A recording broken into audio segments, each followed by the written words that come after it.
एक सारांश एक पुस्तक का आपके साथ शेयर करना चाहूंगा। आपने 7 habits of highly effective people जो पुस्तक आपने शायद पढ़ा होगा, स्टीफन कॉवी जो सबसे बड़े माने जाने वाले मैनेजमेंट गुरु थे, उन्होंने यह पुस्तक लिखा है। Considered to be the most famous management book ever written.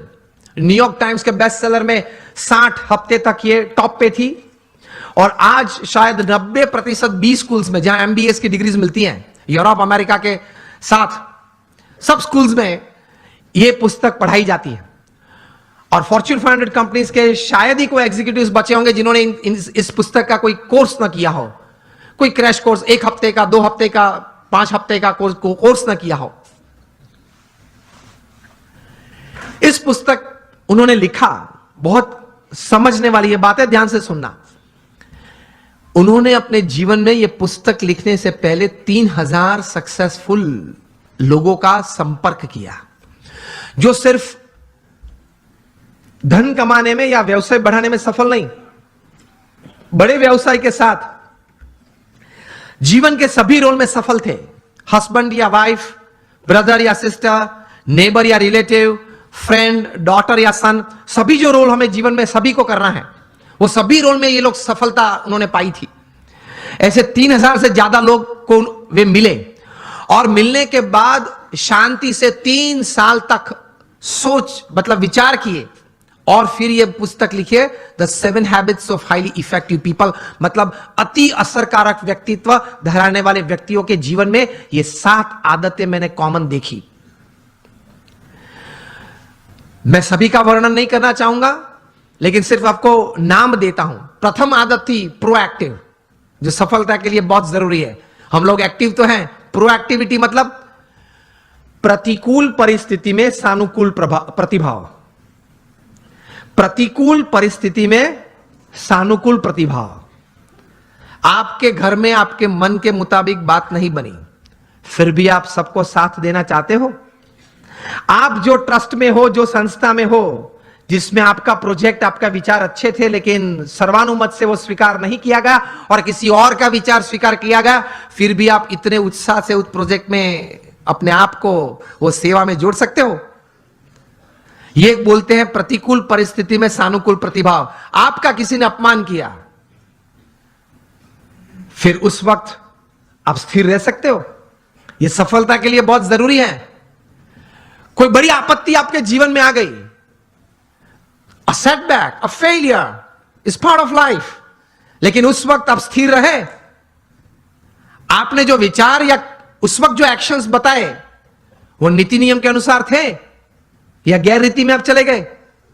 प्रतिकूल परिस्थिति में सानुकूल प्रतिभाव। किसी ने चांटा मारा, फिर भी आप हंस रहे हैं, हंस सकते हैं। To keep yourself stable is the first important aspect. प्रतिकूल परिस्थिति में सानुकूल प्रतिभाव। दूसरी बात लिखते हैं, begin with the end in mind. जो भी आप करना चाहते हैं तो उसका अंतिम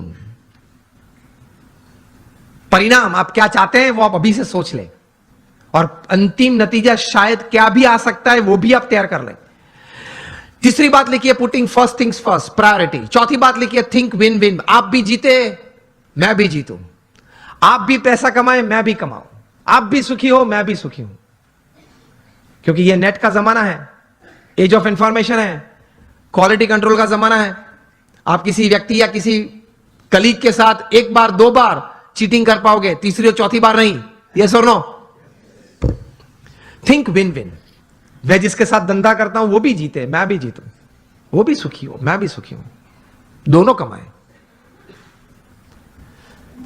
5वीं बात लिखी थी, seek first to understand and then to be understood. ये मिलियनर यूथ समृद्ध जीवन के लिए ये आदत बहुत जरूरी है।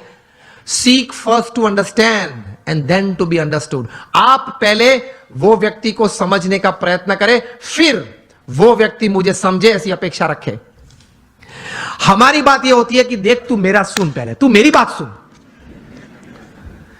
ये स्टीफन कॉवी लिखते हैं, ये 3000 सक्सेसफुल पीपल के जीवन में यह आदत थी। पहले वे सामने वाले व्यक्ति को शांति से सुनते थे। कभी हम सुनते हैं तो उसके पीछे हमारा विचार यह रहता है कि इसको उत्तर क्या दूं। उत्तर देने के लिए मत सुनना। स्टीफन कॉवी लिखते हैं एम्फैटिक लिसनिंग। समझने के लिए सुनना। 5 आदतें हुई। 6 लिखते हैं सिनर्जी। एनर्जी तो हम सब समझते हैं, मतलब आगे ऐसा लगता है। सिनर्जी मतलब 2 या 2 से ज्यादा व्यक्ति जब साथ में आते हैं, कुछ काम करने का निर्णय लेते हैं, काम करना शुरू करते हैं, मतभेद हो जाते हैं, कभी मनभेद भी हो जाते हैं, फिर भी साथ रहने का निश्चय करते हैं, साथ रहते हैं और चर्चा करते हैं, कॉमन मिनिमम प्रोग्राम डिसाइड करते हैं, कॉमन मिनिमम प्रोग्राम के लिए अपनी एनर्जी रिसोर्सेज अंदर डालते हैं, एक परिणाम पैदा करते हैं और परिणाम का आनंद लेते हैं, उसी आनंद में दूसरा काम करने का तैयार करते हैं, उसको सिनर्जी बोलते हैं। ये सिनर्जी के साथ काम करना वो आपको समृद्ध बनाएगा। लेकिन हमारी विचारधारा और आदत ऐसी है, 1 इंडियन इक्वल टू 3 जापानीज। एक भारतीय, उसमें इतनी ताकत होती है, 3 जापानीज जो काम कर सकते हैं वो एक भारतीय कर सकता है। 1 Indian equal to 3 Japanese, 2 Indians equal to 1 Japanese. अब पता चला, जब 2 भारतीय साथ में आते हैं ना, तब सम टूटता है। मेरे हिसाब से करना है, वो बोले मेरे हिसाब से करना है, तो फिर दोनों की शक्ति साथ में आती है तो भी कितनी बन जाती है? एक जापानीज जैसी। And 3 Indians equal to 0। 3 साथ में आ जाते हैं तो 0 बन जाता है। और 7th हैबिट लिखते हैं शार्पन योर सॉ। मतलब आपको अगर if you want to cut a tree by a saw, तो you have to sharpen it. तो your saw, your physical saw, you have to keep exercises, mental saw, you have to keep good reading and thinking good, your emotional saw, that is you have to have the right type of feelings, and your spiritual saw. इसमें Stephen Covey लिखते हैं कि connect with your creator through prayers every day. आप अपने सर्जनहार के साथ संबंध नित्य रखना प्रार्थना के रूप से। ये 3000 सफल व्यक्ति के जीवन में उन्होंने भगवान के प्रति श्रद्धा दृढ़ देखी। ये सफलता का बहुत बड़ा कारण है, क्योंकि जीवन में ऐसे प्रसंग बनेंगे जब आपके मोबाइल में 500 नंबर होंगे, किसको फोन करूं वो प्रश्न आ जाएगा। और ऐसे प्रसंग बनेंगे सिवियर फेलियर के, जो लाइट हम देखते हैं, इलेक्ट्रिसिटी देखते हैं, थॉमस अल्वा एडिसन ने दी। एक बार सुबह में बड़ी आग लग गई और पूरी एडिसन फैक्ट्रीज जल गई।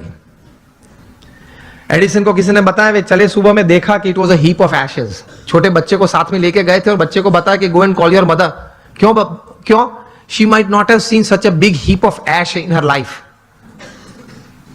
कितने स्थिर थे।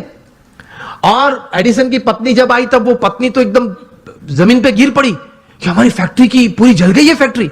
एडिसन ने अपनी पत्नी का हाथ पकड़ा और उसको स्टेबल किया, और एडिसन बोले ऊपर देख के, thank God all my mistakes have burned up, I'm coming back at 10, I'll start again. और ये इलेक्ट्रिसिटी और ये लाइट हमको दी। उन्होंने बोला कि भगवान आपका आभार, मेरी सब गलतियां जल गई। वो गलतियां नहीं थी, जब तक वे अस्तित्व में थी तब तक वे रिकॉर्ड्स थे, डेटा था। You got my point? जब तक वो पेपर्स थे, जब तक फैक्ट्री जल नहीं गई थी, लेबोरेटरी थी, तब तक वो सब क्या था? रिकॉर्ड्स और डेटा था। एक बार जल गई, यहां अभिगम बदल दिया, गलतियां थी, जल गई, I will start afresh. He did it and he give this. ये कहां से इतना बल आता है इस परिस्थिति में? प्रमुख स्वामी महाराज का संकल्प था कि लंदन में एक भव्य शिखरबद्ध मंदिर करना है। हैरो वहां एक एरिया है, वहां हमने जमीन भी ली, लेकिन नेबरहुड में सबने ये प्रश्न उठाया कि ये लोग 12 बजे तक घंट बजाएंगे, आरती करेंगे, तो हमारी प्राइवेसी डिस्टर्ब हो जाएगी। अब ऐसा तो करते नहीं हम, लेकिन वहां एक सिग्नेचर कैंपेन होता है, वो भी एक part of the legal process है। उन्होंने वो किया, और ज्यादा सिग्नेचर लोकल्स से उनकी हुई, तो कोर्ट ने रूलिंग दे दिया कि BAPS can not construct a मंदिर, या वो यहां मंदिर नहीं बांध सकते, और हम केस हार गए। प्रमुख स्वामी महाराज बड़ौदा में थे और बोर्ड ऑफ ट्रस्टीज ने फोन किया वहां लंदन से कि स्वामी जी हम केस हार गए। प्रमुख स्वामी महाराज के साथ हमारे बड़े सदगुरु संत पूज्य विवेक सागर स्वामी थे। उन्होंने ये प्रसंग प्रत्यक्ष देखा। प्रमुख स्वामी महाराज के चेहरे पे एक व्रिंकल भी नहीं फरी। प्रथम वाक्य वे बोले, जैसी भगवान की इच्छा। दूसरा वाक्य वे बोले कि हमने तो अपना पुरुषार्थ सही भावना से किया था, अब परिणाम जो भगवान की इच्छा है वो हम स्वीकार लेंगे। और तीसरा वाक्य बोले कि हमने तैर किया था, वो मंदिर तो करना है, और कोई जगह ढूंढना चालू कर दो, मंदिर तो जरूर बनाएंगे। और बनाया, और रीडर्स डाइजेस्ट ने 95 में जब प्रतिष्ठा हुई तब लिखा, it is the 8th wonder of the world. शायद आप लोगों ने किसी ने वो मंदिर देखा होगा निजदन में, it is the 8th wonder of the world.